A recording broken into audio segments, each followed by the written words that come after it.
Hello again. Good evening to you all. Workshop number 6.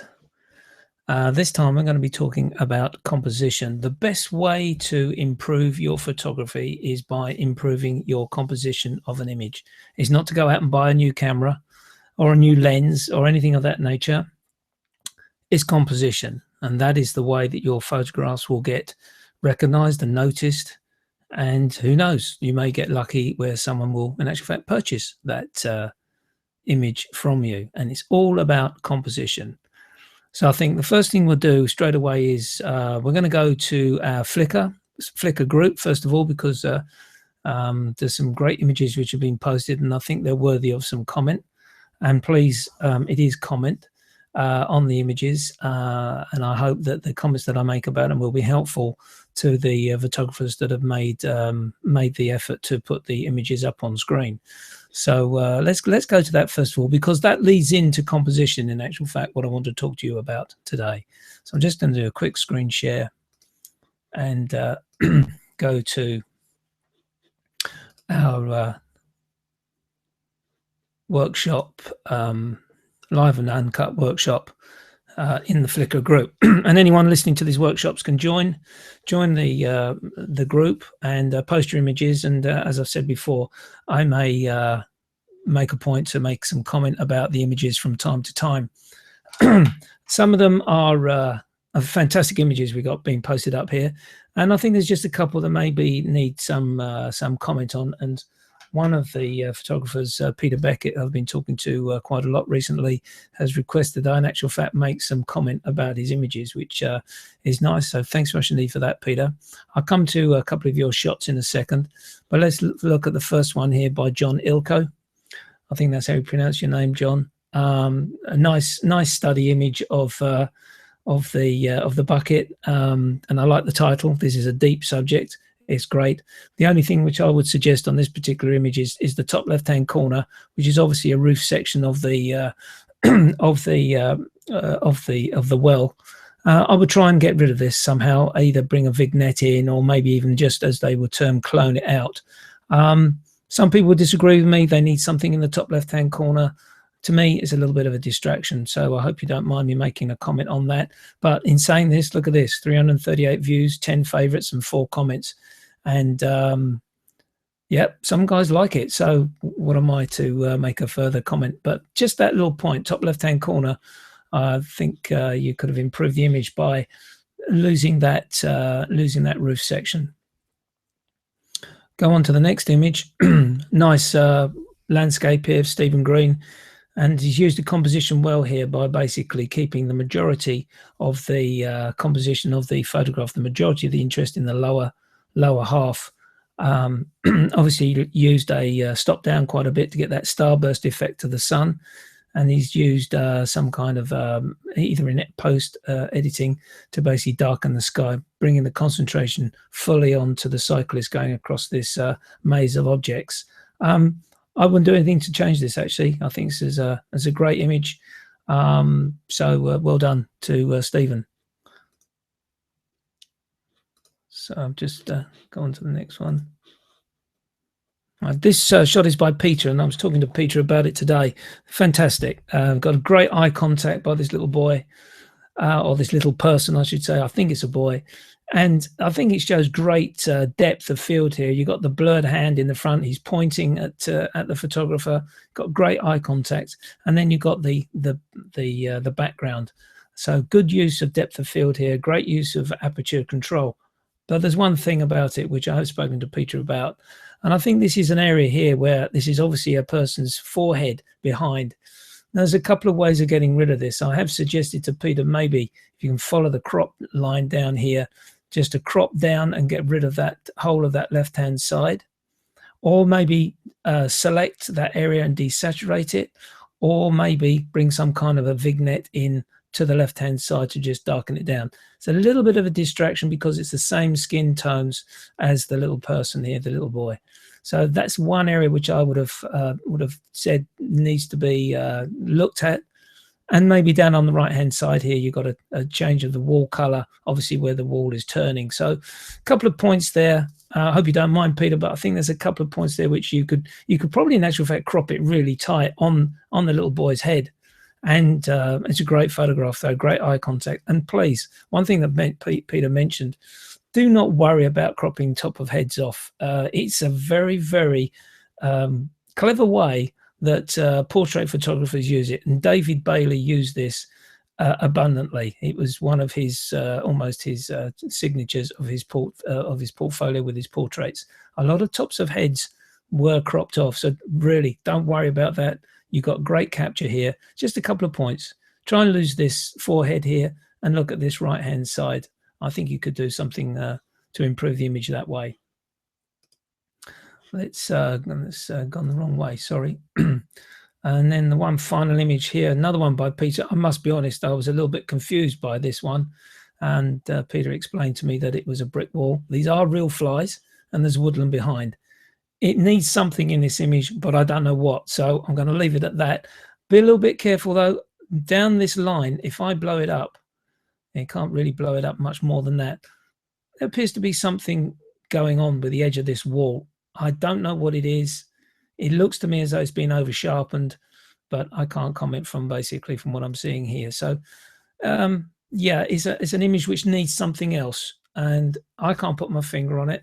Peter and I spoke about it today, but interesting little abstract shot, effectively. So thanks for posting that one up. And then the final one here, which I'm going to talk about, is by Christopher Warren.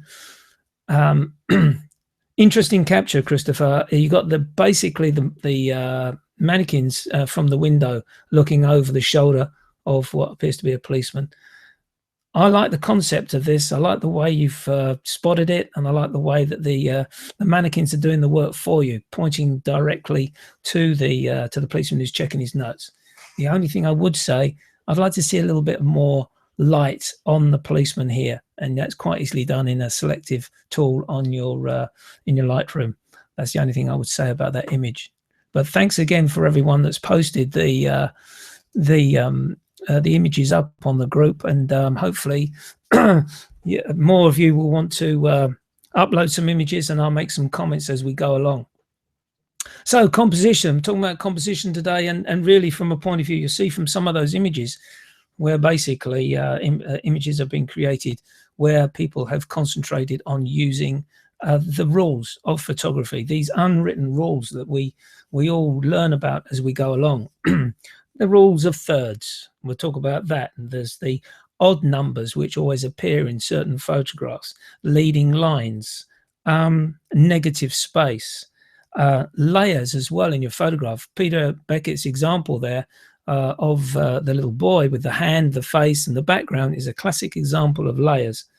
Leading lines, as I mentioned to you before, you've got S lines, L-shaped lines, and of course the classic, the walking in and the walking out of a photograph, which tends to disrupt the way that you view the image. And remember, as I've said this before, people, when they're looking at your photographs, want to know what you're trying to transmit, what you're trying to tell them about the particular image. And if you get that composition wrong, you've lost the viewer. So it's very, very important. And this is the way that you'll improve your photography, by improving your composition. So what I'd like to do is give you some examples of what I consider some great examples of composition by the very best in photography that I've come across. I'm going to go to my Pinterest site here, and the first Pinterest board that I've selected to show you is by my favorite lifestyle photographer, Alex Lambrex. Now, Alex is forging a great name for himself in the world of lifestyle photography, and his work is as I say, is getting well recognized and well noticed. So let's have a look at a couple of images here.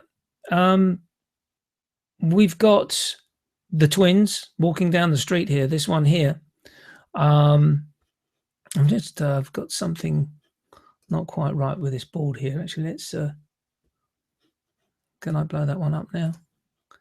No, I can't. So we've got the twins here. Now, Alex is very, one of his little tricks is to slow the shutter speed down, fire off a flash while individuals are still walking around. So you get this light and almost this double exposure effect of the image. So the composition here, the main girl is on the left-hand side. She's got eye contact with you. So it's on the left. And it's, the girl on the right-hand side is looking away.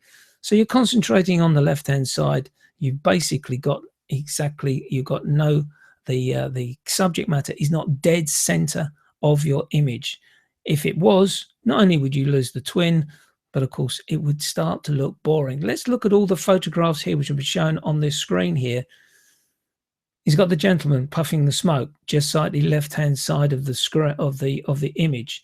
He's got the twins walking into the frame. It's got the vacant space on the left-hand side. If they were this side of the image, walking out of the frame, you would have lost the contact. Let's look at this one here. The gentleman is falling asleep at his hot dog stall. He's on the left-hand side of the image, and you're reading now from him through to his stall around the space. And this is one thing which you realize when you're looking at images, that photographers put the main subject slightly off center, either off center of vertical or off center of horizontal, so that you're looking into the image, and then it's like reading a book. We read a book from left to right, admittedly, but when you've got a subject matter of someone walking or moving, then you've got to be moving into that empty space of the image. The tightrope guy here in Covent Garden, classic example. He's walking along this tightrope. He's got to have some space to walk into. Great example here of some models. And Alex has used a third of the image to show a reflection. The rule of thirds, classic example here. Angles. Look at the angle of this model. He's still got plenty of space on the left-hand side, but he's got the straight line of the arm and of the wall and of the model. The model and the wall are in parallel almost, with the arm linking the wall to the model. Again, angled shot of, I think that's his wife, Jasmine. And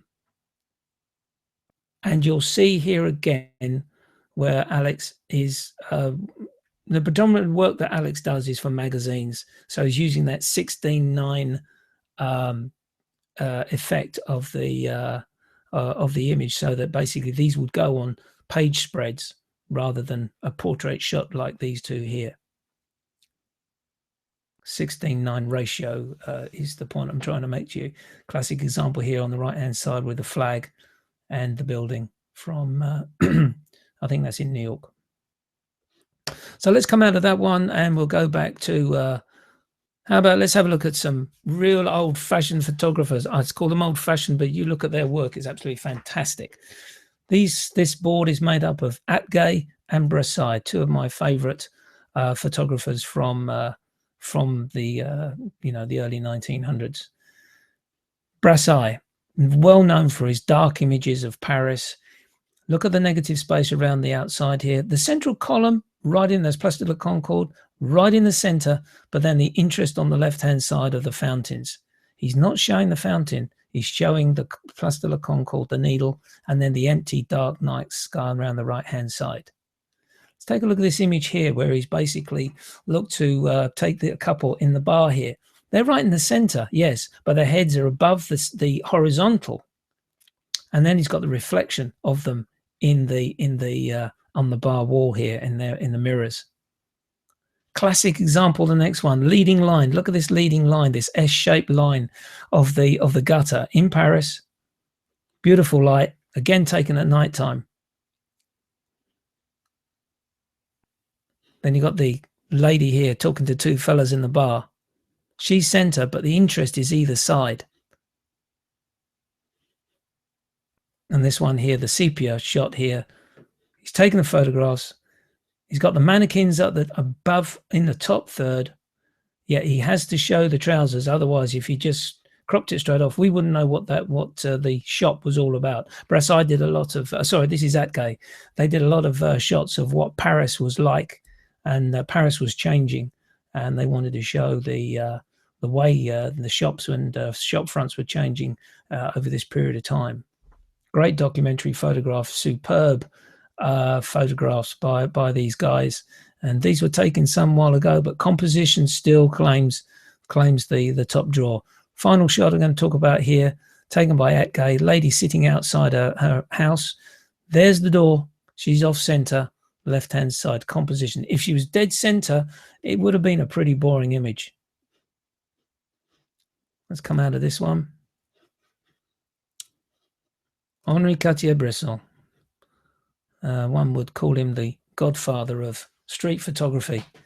And you can see from here how Cartier-Bresson uses the rule of thirds and negative space very, very well. It's almost uncanny how he's done it. The cyclist going past is in the third part, but you've got a lead there. Down the stairs, a lead to the cyclist. The picture, the famous picture of the lady being shown up after the Second World War. Concentration is on these two faces, but look at the depth here. And this is one thing I'll say, this is layers, thirds. People in the background, middle, main concentration, and then the fella taking the details in the front. He's the foreground. 3 layers. Next one, patterns.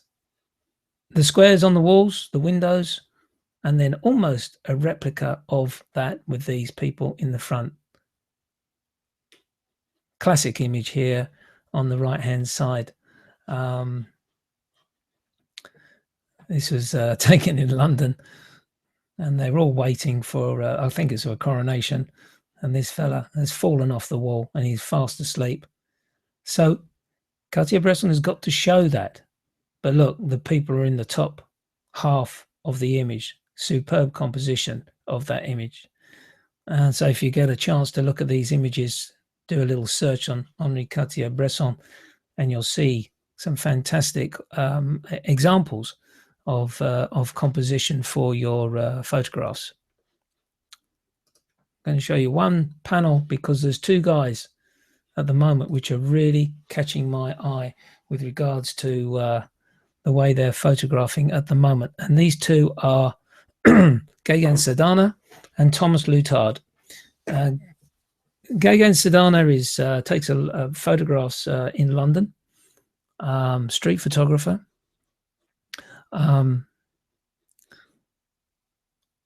And you'll see from his images some superb examples of composition that we're looking at here now. Again, a passerby, nice contrast on the shot. He's in the left-hand side, and these people behind are on the right-hand side of the image. There's the center line. So you've got some activity going on there. Classic example here of a tunnel, person right in the left-hand side there. Captured an image, lady walking towards him. She's in the right side. There's some movement that's occurred here. She's come from the left to the right. Classic example here by Thomas Lutard. Lady right in the third of the right-hand side of the image, and all this space over here, totally empty carriage. Can you see the pattern that's been built here? Not one of these images really have the subject matter dead center. Even this one, yeah, the hands are dead center, but there's a purpose for that because we've got the angle leg which are framing the individual. Finally, the one at the bottom there, Thomas Lutard, taking the guy swinging, and the sun huts, beach huts there, showing a great composition there. Let me just go back to this one on the left-hand side. Superb capture, the horizontal lines of the steps, the vertical lines on the trousers.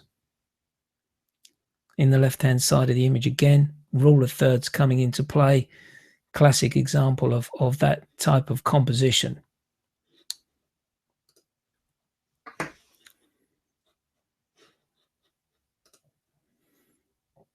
So what I'm going to do now, I'm going to put my head on the block and give you my examples of composition.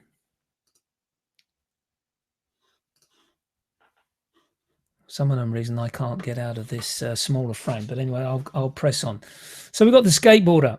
He's got space to jump in to the frame. He's just off center, and he's just going to jump this this train sleeper, really. So he's got space to jump into it. I took this photograph of some signals in a train station, and yep, on the left-hand side, the L shape. Something was missing on the right-hand side, I felt, so I just basically took some birds and cloned them in, to be honest with you, just to fill that empty space. Some guys would have said leave the space open, leave it as negative space. The angle shot taken from a cathedral which I visited, I called it Inner Peace, deliberately put the camera down on the ground, pointed it up slightly, and got this angle. And that's another good point. Looking to take the photograph from a different angle. Bend your knees, get a little bit lower, or get higher if you can on some steps, or basically a chair, or some steps in the cathedral, and get different angles of the way these you can present the church and all these cathedrals and this beautiful architecture. Bleak, which is one of my very early attempts at a Michael Kenner equivalent, very low in the image. This fence with two trees, one with no branches on at all, and one which was just getting itself through winter. And this was on quite a bleak, snowy day. Image here of two people in the vast open space of the Tate Gallery. The train, space for the train to move into the empty space, and then the head above the center, just slightly off center to the right, above center on the top, leading in the train, leading into the image. Another one, a skateboarder there. And finally, the little girl here dancing. She's off center. If she'd been dead in the center, I would have lost the attention of it and the attention of the detail by the fact that she's dancing along to this street band in Belgium, Brussels, in Belgium. Let's look at another one here, which was Mount Vesuvius, just off the coast of Naples. I deliberately kept the horizon in the lower third, allowing the peak to break into the center, and of course the sky above. The ball ring, where you've got the structure in the left-hand side and allowing the cloud to do the work on the right-hand side of the image. And then finally, the image of the wheel, again on the right-hand side. I haven't worried about bringing the hub into the center. I've wanted to concentrate on this arc to replicate this arc here of these reeds, and then basically the straw bale behind.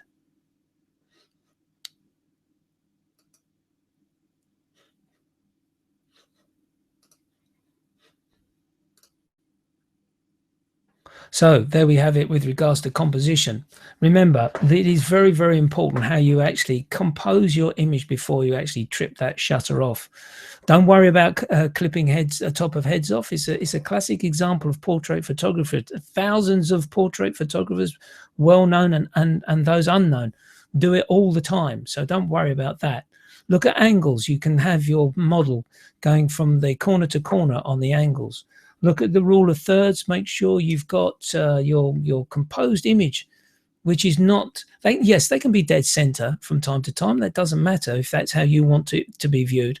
But it will look better if you have the horizon either in the lower third or the upper third, depending on what part of that image you want to show. And remember, the thirds as regards to the left and the right, with regards to the vertical line. Make sure that people that are walking into the image, unless there's something really specific that you want to show them walking away from.